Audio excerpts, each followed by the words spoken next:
بعض بیماریاں ایسی ہوتی ہیں جو دماغی ہوتی ہیں، کچھ کیمیکل آگے پیچھے ہو جاتے ہیں، اس کی وجہ سے آدمی کی اندر کی سیٹنگ بھی خراب، تو وہ اندر کی سیٹنگ باہر کی وجہ سے خراب ہوئی ہے، اس کے لیے ڈاکٹر آپ کو میڈیسن دے کے یا کچھ دائیں بائیں کر کے وہ کیمیکل آپ کے سیٹ کر دے گا۔ ایک آسان سی مثال سے سمجھاتا ہوں، آپ کو اگر نیند نہیں آتی تو یہ باہر کی سیٹنگ کی خرابی ہے نا، دماغ، یہ باہر کی خرابی ہے نا، باہر کا آدمی خراب ہے، مشین خراب ہے، آپ کو نیند، دماغ کی کچھ بھی ہو گیا ہے، تو اس کی وجہ سے آپ کے اخلاق بھی خراب ہوتے ہیں، آپ میں چڑچڑا پن پیدا ہو جاتا ہے، بات بات پہ غصہ آتا ہے، تو دیکھنے والا یہ کہے گا کہ یہ اندر سے ٹھیک نہیں ہے، بدتمیز آدمی ہے، بد اخلاق ہے، لیکن یہ اصل میں اندر سے ٹھیک نہ ہونا، باہر کی سیٹنگ آؤٹ ہونے کی وجہ سے سو نہیں رہا بیچارہ، سمجھتے ہیں؟ تو ڈاکٹر یہ کرے گا، نیند کی گولیاں دے دے گا، آپ سو جاؤ، جب آپ کی نیند پراپر ہوگی تو آپ کے اخلاق کیا ہو جائیں گے؟ بولو نا، اچھا، تو لوگ سمجھیں گے یہ اندر سے کیا ہو گیا ہے ٹھیک، حالانکہ یہ اصل میں اندر سے خراب تھا ہی نہیں، ہے تو ایک وقتی طور پر نیند نہ ہونے کی وجہ سے سیٹنگ کیا ہو گئی تھی آؤٹ۔ ڈاکٹر نے کچھ نہیں کیا، کنٹرول پینل پہ جا کے سیٹنگ میں گیا ہے، وہ اس نے دیکھا کہ جو وائرس آیا ہوا ہے، اینٹی وائرس چلایا، وہ کیا کر دیا، اڑا دیا، ریفریش کیا، سلا دیا، دوبارہ اٹھے تو ونڈو جب ریفریش ہوتی ہے تو بہت سے ہم نے دیکھا ہے موبائل میں، بعض دفعہ نیٹ نہیں چل رہا، بعض دفعہ مسئلہ ہے، ابے ری اسٹارٹ مار اس کو، بس ہمیں نہیں پتا وہ کیوں صحیح ہوا لیکن صحیح ہو جاتا ہے، تو کیا کرتے ہیں اس کو، ری اسٹارٹ مارو، سیٹ ہو گئی۔ بہت دفعہ ہوتا ہے، ایک دفعہ نہیں تو دو دفعہ ری اسٹارٹ کر دو، ری اسٹارٹ سے کاکڑ دن ہو جاتا ہے، تو جب انسان سو کے اٹھتا ہے نا تو وہ بھی اصل میں کیا ہے، ری اسٹارٹ ہوتا ہے، دن بھر کی ٹینشنیں، پیسوں کے معاملات اور ویسے جسمانی تھکاوٹ، بیگم سے پھڈے، سسرال کے جھگڑے، سیاسی باتیں ہیں بھائی، وہ درجنوں ٹینشنیں لے کے بستر پہ دھڑام سے گرتا ہے اور دماغ کا کنیکشن اللہ اس دنیا سے ختم۔ وَجَعَلْنَا نَوْمَكُمْ سُبَاتًا، قرآن کہتے ہیں ہم نے تمہاری نیند کو سبات، سب کاٹنے کو کہتے ہیں، عجیب چیز ہے نیند بھی۔ دیکھو اللہ تعالیٰ نے انسان کو بھی ایک ایسی مشین بنایا ہے جو عام مشینوں کی طرح نہیں ہے، بلکہ اس میں ماحول کے لحاظ سے تبدیلی آتی رہتی ہے، باہر کے اثرات لیتا ہے، جیسے اس کی باڈی باہر کے ماحول سے متاثر ہوتی ہے، ایسے ہی اس کے اندر کا انسان بھی باہر کے ماحول سے متاثر ہوتا ہے۔ یہ اندر کا انسان کیا ہوتا ہے، آپ نے دیکھا ہوگا نا، کچھ ماہر نفسیات ہوتے ہیں جو کاؤنسلنگ کرتے ہیں، کیا یہ آپ کی آنکھیں ٹھیک کر رہے ہوتے ہیں بھائی، آپ کی ناک ٹھیک کرتے ہیں، یہ آپ کے گردے میں سے پتھری نکالتے ہیں، یہ آپ کی نفسیات کو سیٹ کرنے کی بولیں کوشش کرتے ہیں۔ تو یہ نفسیات کیا ہے، یہ اندر کا انسان ہے۔ احادیث میں باہر کے انسان سے زیادہ اندر کے انسان کی اصلاح کی کوشش پر زور دیا گیا ہے۔ ڈاکٹر باہر کے آدمی کو ٹھیک کرتا ہے، اس نے میڈیکل سائنس میں یہی کچھ پڑھا ہے، اندر ٹھیک کرنے کی طاقت اس میں بولے نہیں۔ یہ خوب سمجھ لیں، اندر کا انسان ٹھیک کرنے کی اتھارٹی اللہ نے صرف پیغمبروں کو دی ہے، اور یہ صلاحیت بھی اللہ نے صرف پیغمبروں کو دی ہے، یہ صلاحیت نفسیاتی ڈاکٹروں کے پاس بولیں نہیں ہے۔ آج لوگ اپنا اندر ٹھیک کرنے کے لیے بھی ڈاکٹر سے رابطہ کرتے ہیں، سائیکولوجسٹ سے، سائیکیٹرک سے، یہ بہت بڑی مسٹیک ہے آپ کی۔ ہاں، کسی سائیکولوجسٹ سے آپ رابطہ اندر کا انسان ٹھیک کرنے کے لیے اس وقت کر سکتے ہیں جب اندر خرابی باہر خرابی کی وجہ سے ہو، سمجھ میں آ رہی ہے؟ بعض بیماریاں ایسی ہوتی ہیں جو دماغی ہوتی ہیں، کچھ کیمیکل آگے پیچھے ہو جاتے ہیں، اس کی وجہ سے آدمی کی اندر کی سیٹنگ بھی خراب، تو وہ اندر کی سیٹنگ باہر کی وجہ سے خراب ہوئی ہے، اس کے لیے ڈاکٹر آپ کو میڈیسن دے کے یا کچھ دائیں بائیں کر کے وہ کیمیکل آپ کے سیٹ کر دے گا۔ ایک آسان سی مثال سے سمجھاتا ہوں، آپ کو اگر نیند نہیں آتی تو یہ باہر کی سیٹنگ کی خرابی ہے نا، دماغ، یہ باہر کی خرابی ہے نا، باہر کا آدمی خراب ہے، مشین خراب ہے، آپ کو نیند، دماغ کی کچھ بھی ہو گیا ہے، تو اس کی وجہ سے آپ کے اخلاق بھی خراب ہوتے ہیں، آپ میں چڑچڑا پن پیدا ہو جاتا ہے، بات بات پہ غصہ آتا ہے، تو دیکھنے والا یہ کہے گا کہ یہ اندر سے ٹھیک نہیں ہے، بدتمیز آدمی ہے، بد اخلاق ہے، لیکن یہ اصل میں اندر سے ٹھیک نہ ہونا، باہر کی سیٹنگ آؤٹ ہونے کی وجہ سے سو نہیں رہا بیچارہ، سمجھتے ہیں؟ تو ڈاکٹر یہ کرے گا، نیند کی گولیاں دے دے گا، آپ سو جاؤ، جب آپ کی نیند پراپر ہوگی تو آپ کے اخلاق کیا ہو جائیں گے؟ بولو نا، اچھا، تو لوگ سمجھیں گے یہ اندر سے کیا ہو گیا ہے ٹھیک، حالانکہ یہ اصل میں اندر سے خراب تھا ہی نہیں، ہے تو ایک وقتی طور پر نیند نہ ہونے کی وجہ سے سیٹنگ کیا ہو گئی تھی آؤٹ۔ ڈاکٹر نے کچھ نہیں کیا، کنٹرول پینل پہ جا کے سیٹنگ میں گیا ہے، وہ اس نے دیکھا کہ جو وائرس آیا ہوا ہے، اینٹی وائرس چلایا، وہ کیا کر دیا، اڑا دیا، ریفریش کیا، سلا دیا، دوبارہ اٹھے تو ونڈو جب ریفریش ہوتی ہے تو بہت سے ہم نے دیکھا ہے موبائل میں، بعض دفعہ نیٹ نہیں چل رہا، بعض دفعہ مسئلہ ہے، ابے ری اسٹارٹ مار اس کو، بس ہمیں نہیں پتا وہ کیوں صحیح ہوا لیکن صحیح ہو جاتا ہے، تو کیا کرتے ہیں اس کو، ری اسٹارٹ مارو، سیٹ ہو گئی۔ بہت دفعہ ہوتا ہے، ایک دفعہ نہیں تو دو دفعہ ری اسٹارٹ کر دو، ری اسٹارٹ سے کاکڑ دن ہو جاتا ہے، تو جب انسان سو کے اٹھتا ہے نا تو وہ بھی اصل میں کیا ہے، ری اسٹارٹ ہوتا ہے، دن بھر کی ٹینشنیں، پیسوں کے معاملات اور ویسے جسمانی تھکاوٹ، بیگم سے پھڈے، سسرال کے جھگڑے، سیاسی باتیں ہیں بھائی، وہ درجنوں ٹینشنیں لے کے بستر پہ دھڑام سے گرتا ہے اور دماغ کا کنیکشن اللہ اس دنیا سے ختم۔ وَجَعَلْنَا نَوْمَكُمْ سُبَاتًا، قرآن کہتے ہیں ہم نے تمہاری نیند کو سبات، سب کاٹنے کو کہتے ہیں۔ عجیب چیز ہے نیند بھی، دیکھو نیند عجیب چیز ہے۔ آپ جب اپنے جسم کو تھکاتے ہو تو آرام کا طریقہ یہ ہے کہ جسم کام کرنا چھوڑ دے۔ جیسے آپ بازوؤں سے ویٹ اٹھا رہے ہو، بالآخر تھکتا ہے نا آدمی کا ہاتھ تھک جائے گا، تو آرام کیسے دو؟ ویٹ اٹھانا چھوڑ دو۔ جم میں آپ نے دیکھا ہوگا ویٹ اٹھاتے ہیں، 15ویں سیٹ پہ جا کے چیخیں نکل رہی ہوتی ہیں نا، وہ آوازیں آ رہی ہوتی ہیں، تو اس کے بعد وہ تھوڑی دیر آرام کرتے ہیں، پھر دوبارہ اٹھاتے ہیں۔ تو آپ چل کے تھک جاتے ہو، اس کا حل کیا ہے؟ ٹانگوں کو تھوڑی دیر آرام دو، بیٹھ جاؤ، تھوڑی دیر کے بعد دوبارہ چلنے کے قابل ہو جاؤ گے، ریلیکس ہو جائیں گے نا آپ کے پاؤں۔ لیکن دماغ جو سارا دن سوچتا ہے نا، دماغ کا دیکھو، جس باڈی کا جو کام اللہ نے لگایا ہے اس سے وہ کام لینا چھوڑ دو تو باڈی ریلیکس ہو جاتی ہے۔ سمجھ رہے ہیں کہ نہیں سمجھ رہے ہیں بھائی؟ کام لینا چھوڑ دیں نا، ہاتھ سے وزن اٹھانا چھوڑ دیں تو ہاتھ کیا ہو جائیں گے؟ ریسٹ۔ چلنا چھوڑ دیں تو ٹانگوں کو کیا ملے گا؟ ٹانگوں کا کام ہے چلانا۔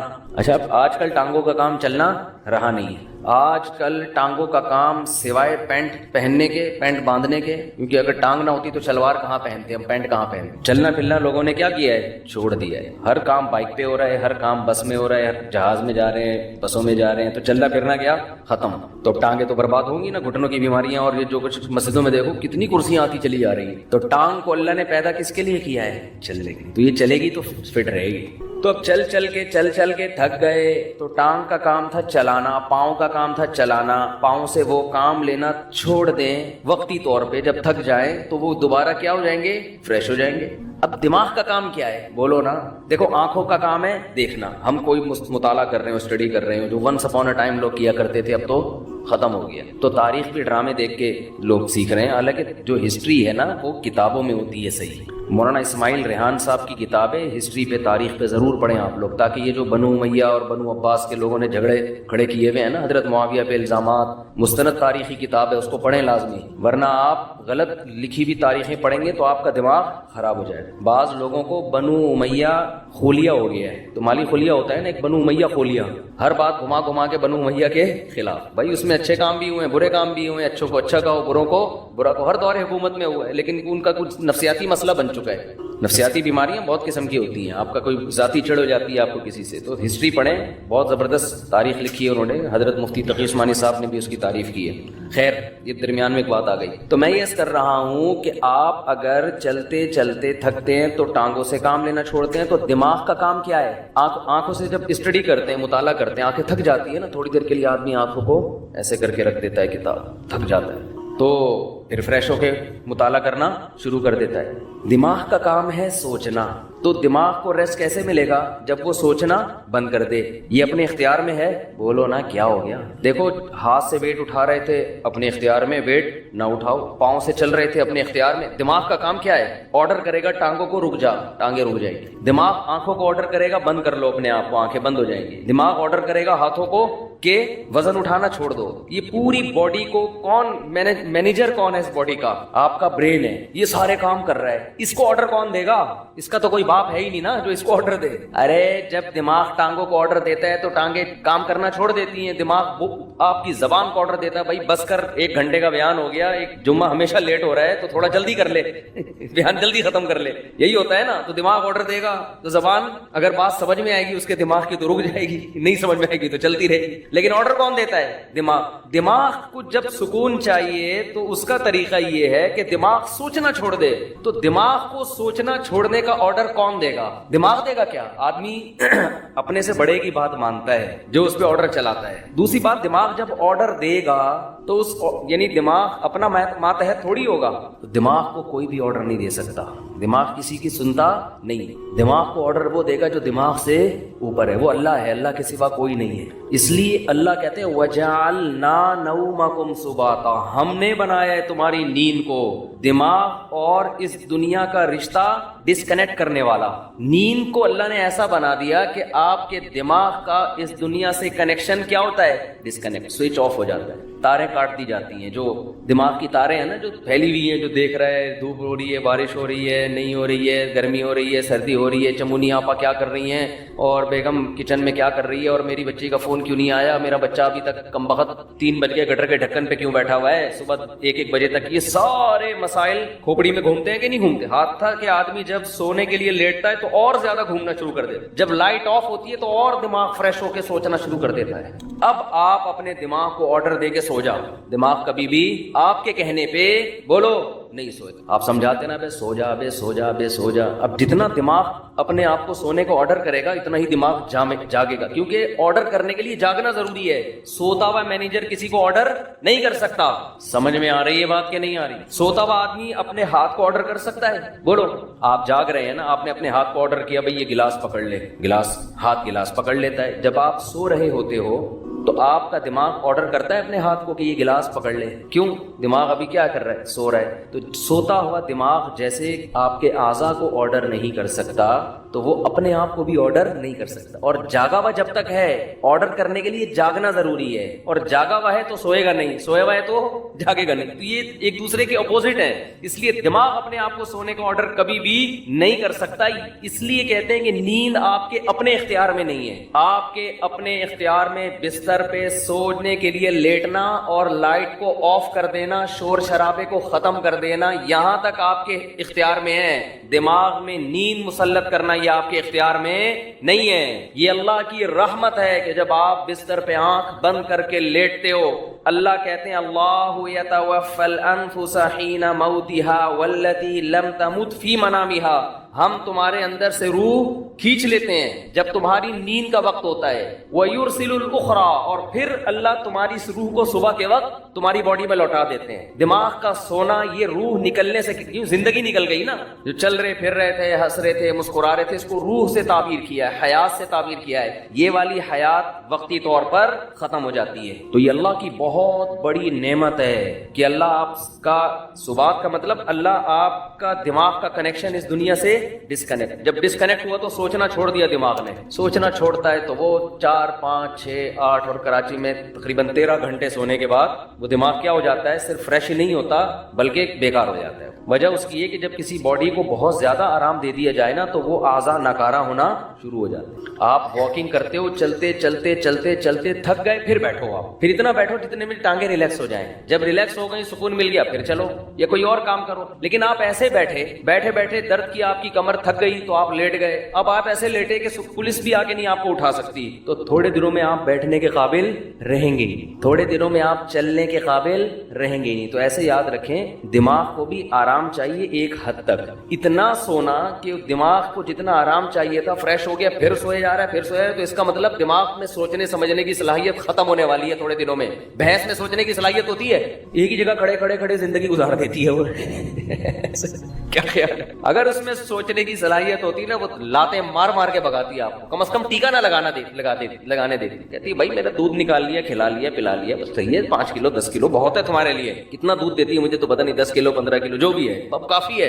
اب یہ کیا ٹھوک کے مجھے ایک نچوڑ میری ہڈیوں کا جوس کیوں نکال رہا ہے؟ بھینس کو کوئی ہوش نہیں ہو، استعمال ہی نہیں ہو رہا اس کا دماغ. سوچے گی تو دماغ سوچنے سے اس کی طاقت بڑھتی ہے. خوب سمجھ لیں، یہ جو بادام کھا کے دماغ کی طاقت کو بڑھی ہے موضوع نہیں ہے. جلد کہاں نکل رہا ہوں میں، اصل موضوع کی طرف جلدی سے آتا ہوں. ایک جلدی سے صحت کی بات ہے نا، پارسل ہو جانی چاہیے. یہ خوب سمجھ لیں کہ آج کل جو صحت بنانے کے ٹوٹکے آپ لوگ یوٹیوب پہ دیکھ رہے ہو نا، یہ کھانے سے یہ چیز تیز ہوتی ہے، یہ کھانے سے یہ ہوتا ہے، کچھ بھی نہیں ہوتا. اس سے مرو گے، کھا کے مر جاؤ گے. بم جیسے دھماکہ ہوتا ہے نا، ایسے ایک دن مر کے ہلاک ہو جاؤ گے. کھانا صرف اسی کے لیے ٹھیک ہے جو اپنی انرجی کو یوٹیلائز کر رہا ہو، ورنہ یہ جو کھا رہے ہو نا یہ گلے پڑ جائے گا دنیا میں بھی آخرت میں بھی. مت کھاؤ یوٹیوب پہ دیکھ کے کہ نہار میں اتنے بادام کھانے چاہیے تو اتنا پستہ کھانا چاہیے، اخروٹ کھانے سے دماغ تیز ہوتا ہے، اور فلاں چیز کھانے سے اور گاجر کا حلوہ سے خون بنتا ہے، اور اخروٹ کے حلوے.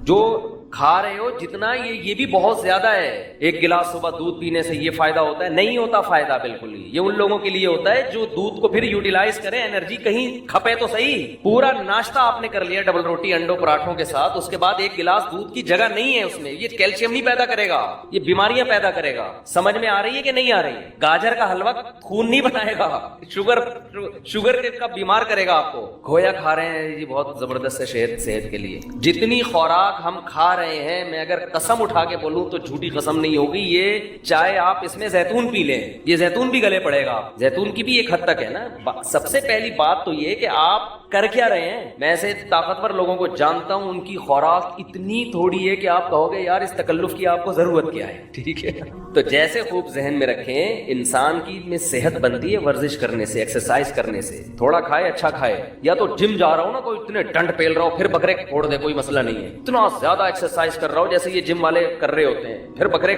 کھا لیں, کوئی اپنے خرچے پہ اگر کھا رہے ہیں. لیکن آپ کے لیے بکرے کا گوشت, مچھلی, دودھ, مکھن اور وٹامن ڈی کے لیے اور پتہ نہیں کیا کیا لے رہے ہیں, یہ کوئی اس سے اور مرو گے, برباد ہو جاؤ گے, اس کا کوئی فائدہ نہیں ہے. تو یہ جب ہے جب آپ کی انرجی استعمال, ورنہ اتنا کھاؤ بس جتنا چل رہے ہو, جتنی انرجی آپ کے استعمال ہو میں اتنا کافی. صبح نہار میں ایک چمچہ شہد لے لیا, کافی ہے سارا دن. میرا تو مشورہ یہی ہے, 2 کھجورے بہت ہے سارا دن. کیا کر کیا رہے ہیں, آفس میں جا کے بیٹھنا ہے, یہ ایکسرسائز ہو رہی ہے. کمپیوٹر کے نا وہ کی بورڈ پہ بٹن دب رہے ہیں, یہ انگلی کے چلانے کے لیے کیا بکرا چاہیے آپ کو ہے بھائی؟ اس کے لیے آپ کو کیا بکرے کھانے ہیں جو آپ کی ایکسرسائز ہو رہی ہے؟ یہاں سے بیٹھے آپ بس میں یا اپنی گاڑی میں چلے گئے, اس کے لیے اگر ڈرائیور رکھا ہوا ہے تو وہ یہ جو اتنی استعمال ہو رہی تھی نا, یہ بھی نہیں ہو رہی. اور اگر خود چلا رہے ہو تو زیادہ سے زیادہ یہ مسئلہ آپ کے تھوڑا سا یوں مڑ گئے تھوڑا سا.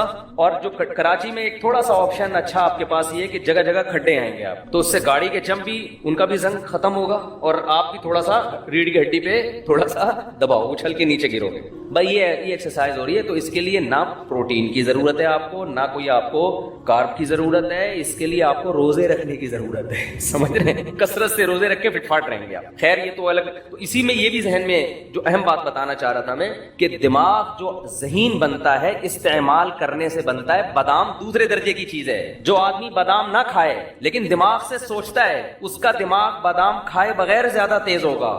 دیکھو جو مزدور لوگ ہوتے ہیں, یہ بوریاں اٹھاتے ہیں نا اپنی کمر پہ بڑی بڑی, ان کی کمر مضبوط ہوتی ہے کہ نہیں ہوتی؟ کیا یہ بکرے کھاتے ہیں؟ کیا یہ انڈے پھوڑتے ہیں؟ میں نے تو مزدوروں کی خوراک دیکھی ہے, سادہ سوکھی روٹی پانی کے ساتھ کھا رہے ہوں گے. وجہ کیا ہے کہ کمر وزن اٹھانے میں استعمال ہونے کی وجہ سے ان کی کمر بکرا کھائے بغیر بھی زیادہ مضبوط ہے. اور آپ روزانہ نہار منہ 2 انڈے پھوڑ رہے ہیں, پراٹھے پھوڑ رہے ہیں, پھر ڈائٹ پلان ڈاکٹر نے آپ کو ٹوپی ڈرامے کے کر کے دیا ہوا ہے ڈائٹ پلان نا, کہ آپ یہ کھائیں اور اتنے یہ آپ کی بہترین خوراک ہو گئی. اس کے بعد بھی حال دیکھو, حال تو دیکھو نا ہے کیا, نہ بازو سے وزن اٹھتا ہے نہ کمر سے.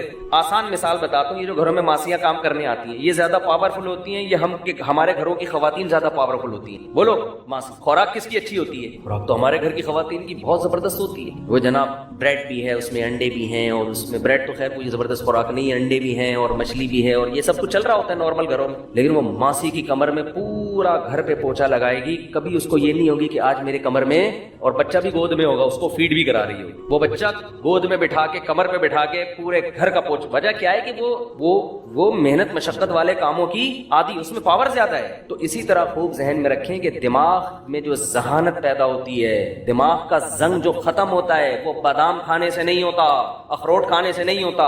اس میں سب سے پہلے کیا چیز ہے؟ استعمال. آج بچوں کا دماغ استعمال نہیں ہو رہا, بڑوں کا دماغ استعمال نہیں ہو رہا. پب جی دماغ استعمال نہیں, دماغ کو کند بناتا ہے, سمجھ رہے ہو؟ یہ جو آج کل کھیل کھیلے جا رہے ہیں یہ دماغ کو کند کر دیتے ہیں, بالکل بیکار بنا دیتے ہیں. ڈراموں فلموں سے دماغ تیز نہیں ہوتا اور بیکار ہو جاتا ہے. گانے سننے سے دماغ تیز بولو نہیں ہوتا, بلکہ وہ لذتوں کا عادی ہو جاتا ہے. گانے بجانے, موسیقی اور چرس میں کوئی فرق نہیں ہے, وقتی چسکا ہے. جیسے چرس کا چسکا ہے ایسے ہی موسیقی کا بھی ہے, تھوڑے دن میں تھوڑی وقت میں اس میں بور, اور پھر اس کو مزید کچھ آگے کی چیز چاہیے. تو دماغ میں اگر آپ نے تیزی پیدا کرنی ہے تو سوچو, سمجھتے ہو, استعمال کیا کرو, پلاننگ کیا کرو صبح صبح اٹھ کے. پھر اس کے بعد جب جب دماغ آپ کا سوچنے سے تھکے گا تو بجائے الٹی سیدھی چیزیں کھانے کے اخروٹ کھا لو، اس سے کیا ہوگا؟ اس سے دماغ کو طاقت ملے. بادام کھا لو، اس سے دماغ کو طاقت ملے. پھر اچھی اچھی چیزیں کھاؤ اپنے خرچے پہ. لیکن جو پہلے جو بڑے بڑے ذہین لوگ پیدا ہوئے ان کو تو اخروٹ میسر نہیں تھے. کیسے کیسے کام کیے انہوں نے. میں نے ڈاکٹر ذاکر نائک سے پوچھا آپ اتنے تیز ہو، آپ ایسے حوالے آپ کو رٹا لگائے ہوئے آتے ہیں کہ آپ کون سی مارکیٹ سے بادام خریدتے ہیں؟ انہوں نے کہا کہیں سے بھی بادام نہیں خریدتے. کیوں؟ دماغ کیا کیا ہے؟ استعمال کیا ہے نا. استعمال کر کر کے کیا ہو گیا؟ تیز ہو گیا. تو بچوں کو بھی دماغ استعمال کروایا کرو. اور دماغ اگر آپ کے پاس استعمال کرنے کا کوئی طریقہ آپ کو سمجھ میں بالفرض اگر نہیں آ رہا، 2-3 کام ایسے ہیں جن میں دماغ بہرحال کھپتا ہی ہے. قرآن حفظ کرنا شروع کر دیں، اس میں دماغ استعمال بولو نا یار ہوگا. نمبر 2، کوئی زبان سیکھنا شروع کرتے ہیں، اس میں دماغ بہت کھپتا ہے. کوئی زبان سیکھنا، کوئی نئی زبان سیکھنا شروع کر دیں. عربی سیکھ لیں، انگریزی سیکھ لیں. جن کو اردو نہیں آتی وہ اردو سیکھ لیں. کوئی بھی زبان جب آپ نئی سیکھنا شروع کرتے ہو تو دماغ بہت آپ کا استعمال ہوتا ہے اس میں. اور یہ خوب سمجھ لیں کہ 40-45 سال کے بعد جو آدمی ایکسرسائز نہیں کرتا بہت تیزی سے بڑھاپے کی طرف جاتا ہے. سمجھ رہے؟ کیونکہ اب جسم ریورس ہونا شروع. جو ایکسرسائز کرتا ہے اس کی اسپیڈ کم ہو جاتی ہے، وہ دیر تک جوان رہتا ہے نا. تو اسی طرح خوب سمجھ لیں 40 سال تک تو کھوپڑی کسی نہ کسی طریقے سے چلتی رہتی ہے. اس کے بعد اگر آپ دماغ استعمال نہیں کرتے تو دماغ سونا شروع ہو جاتا ہے. آپ کند ذہن ہونا بہت تیزی سے. پھر غائب دماغ پروفیسر نہیں ہوتے جیسے. تو اس میں زیادہ اس بات کی اہمیت ہے کہ آپ 40-45-50 سال کے بعد کوئی نئی زبان سیکھنا شروع کر دیں، استعمال کرنا شروع کر دیں، ورنہ تھوڑے دنوں میں آپ یہاں سے کیا ہو جاؤ گے؟ خالی. تبھی ہم نے علماء کو دیکھا ہے وہ بڑھاپے میں بھی صحیح دماغ ہوتا ہے ان کا. وجہ کیا ہے؟ ہمارے شیخ حضرت مفتی رشید احمد صاحب رحمہ اللہ تعالی 78 سال کی عمر، بالکل صحیح دماغ. وجہ کیا ہے؟ روزانہ استعمال ہو رہا ہے نا. فقہی مسائل میں غور کر رہے ہیں، دلائل کا تجزیہ کر رہے ہیں. تو وہ تجزیہ کر کر کے مسائل میں غور کر کر کے روزانہ مسائل آ رہے ہیں، ان پہ ریسرچ کا کام ہو رہا ہے. تو ان کا دماغ فٹ فاٹ رہتا ہے. بالکل. یہ موضوع سے ہٹ کے ذرا بات آ گئی، لیکن اب ہم دوبارہ موضوع کی طرف آتے ہیں. تو میں عرض یہ کر رہا تھا آپ سے کہ کھوپڑی استعمال کیا کریں. صحیح ہے؟ کھوپڑی ایسی استعمال ہوگی، کوئی چیز سیکھیں، کوئی تجزیہ کرنا. کتاب لکھنے سے بہت فائدہ ہوتا ہے انسان کو، لیکن خامخواہ کی کتابیں نہ لکھیں فضول بھرمار. کوئی تحقیقی کتاب جس میں آپ کی کھوپڑی استعمال ہو. تو خیر، تو میں یہ عرض کر رہا تھا کہ اندر کا جو انسان ہے نا، اندر کا انسان، اس اندر کا انسان اگر باہر کی وجہ سے خراب ہوگا تو ڈاکٹر صحیح کر دے گا. اس نیند صحیح نہیں ہو رہی ہے، لے گولی کھا کے سو جا، یا کوئی کیمیکل آگے پیچھے ہو گئے. لیکن اگر اس کی باہر کی وجہ سے نہیں ہے، یہ اندر ہی کا فالٹ ہے، تو یہ نفسیاتی ڈاکٹروں کا کام نہیں ہے. یہ کس کا کام ہے؟ پیغمبروں کا. اور جو پیغمبروں کے جانے کے بعد جو پیغمبروں کے وارث ہیں، جو پیغمبروں کو فالو کرتے ہیں، وہ صرف علماء ہیں، اس کے علاوہ کوئی بھی نہیں ہے. ذرا اس آیت پر اب نگاہ کو مرتکز کیجئے. انسان کا خسارہ کیا ہے؟ دیکھیے، سب سے پہلے میں آپ کی توجہ دلاؤں گا، ذرا آنکھیں کھول کر قلب حساس کے ساتھ نوع انسانی کا مشاہدہ کیجئے. کیسے کیسے دکھ، کتنی تکلیفیں، کتنی محنت، کتنی مشقت ہے جو ہر انسان کا مقدر. قرآن مجید میں ایک مکمل سورت ہے، سورت البلد. اس میں اللہ تعالیٰ نے متعدد قسمیں کھا کر ایک بات کہی، لا اقسم بهذا البلد وانت حل بهذا البلد ووالد وما ولد لقد خلقنا الانسان في كبد. ہم نے انسان کو مشقت میں پیدا. یہ مشقت ہر انسان کا مقدر ہے. لوگ گھروں کو چھوڑ کر آئے ہوئے، کہاں انسان جاتا ہے. اس دنیا میں محنت اور مشقت. ایک مغالطہ ہو جاتا ہے کہ شاید یہ محلوں میں رہنے والے جو ہے انہیں کوئی مشقت نہیں، انہیں کوئی دکھ نہیں. حالانکہ حقیقت یہ نہیں ہے. جو جتنا امیر ہے آپ دیکھیں گے اس کی جسمانی مشقت کم ہے، ذہنی کوفت زیادہ.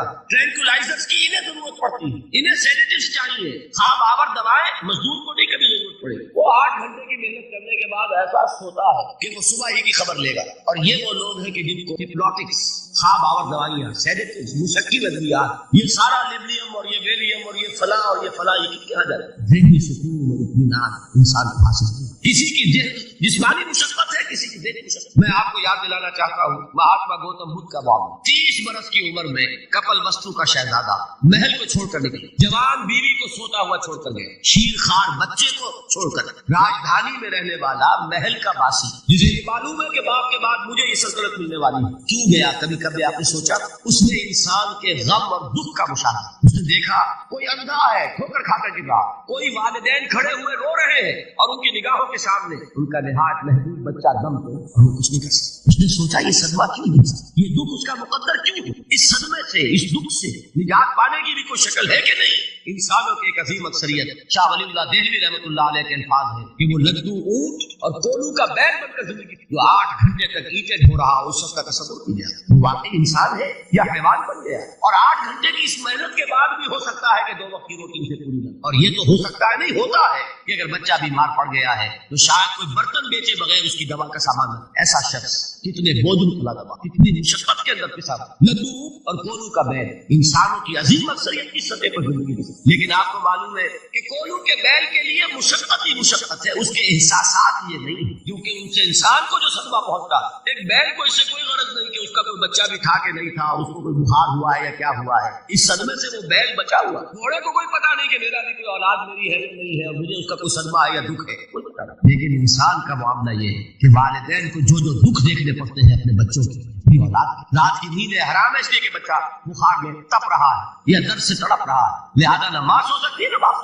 میں نے ایک موقع پر دیکھا لاہور میں کیروسین آئل، اس زمانے میں ابھی سوئی گیس نہیں آئی تھی اور اکثر و بیشتر جو ہے یہ مٹی کا تیل جو ہے ایندھن کے طور پر استعمال ہوتا تھا، اس کی شارٹیج ہو گئی تو کئی فرلانگ لمبی قطاریں لگتی تھی ان دکانوں کے باہر، ڈپو کے باہر، اور ایسے منظر بھی کہ ایک خاتون برقع کو، ایک گود میں بچے کو لیے ہوئے، ایک کی انگلی پکڑے ہوئے، بوتل ہاتھ میں لیے ہوئے تیل کے لیے، اور کئی گھنٹے کھڑی ہوئی، یہ مشقت انسان جھیلتا ہے۔ غالب نے اس کا نقشہ کھینچا ہے کہ رنج سے خوگر ہوا انسان کو مٹ جاتا ہے، مشکلیں اتنی بڑی مجھ پر کہ آسان ہو، ہم بھول جاتے ہیں، ورنہ واقعہ یہ کہ قلب حساس ہو اگر، اور قید حیات و بند غم اصل میں دونوں ایک ہیں، موت سے پہلے آدمی غم سے نجات پائے۔ اچھا یہ تو ہوا لقد خلقنا الانسان فی کبد، حیوانات کا معاملہ ایک اور اعتبار سے آسان ہے، ان سے کوئی محاسبہ بھی ہے کیا، کوئی جواب دہی بھی ہے، کوئی ان کو اللہ کے حضور میں کھڑے ہو کر اپنے اعمال کا حساب بھی دینا؟